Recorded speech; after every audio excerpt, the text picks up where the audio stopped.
આ CCTV footage વડોદરાના Sayajipura APMC માર્કેટના છે, જ્યાં લોકોની હાજરી વચ્ચે ઓફિસની સામેથી જ ભૂપેન્દ્ર નામનો શખ્સ આખી ટ્રક ઉપાડીને ફરાર થઈ ગયો. વડોદરાના આજવા રોડ વિસ્તારમાં રહેતા અને ટ્રાન્સપોર્ટ સાથે સંકળાયેલા સોનુ ચૌધરીની સયાજીપુરા એપીએમસી માર્કેટમાં ઓફિસ આવેલી છે, જ્યાં તે પોતાના મામા રાજેન્દ્રસિંહ ચૌધરીના નામની ટ્રક ટ્રાન્સપોર્ટના કામમાં લેતો હતો. જોકે ગઈકાલે 27 નવેમ્બરની સાંજે ઓફિસની સામે જ પાર્ક કરેલી ટ્રક ત્યાંથી ગાયબ થઈ ગઈ હતી, જે અજાણ્યો ઇસમ ચોરી ગયો હોવાની પોલીસમાં ફરિયાદ નોંધાઈ હતી.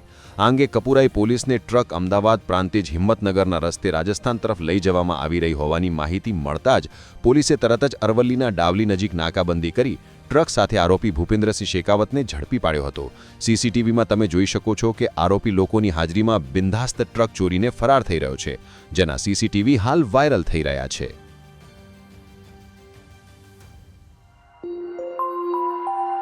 Thank you.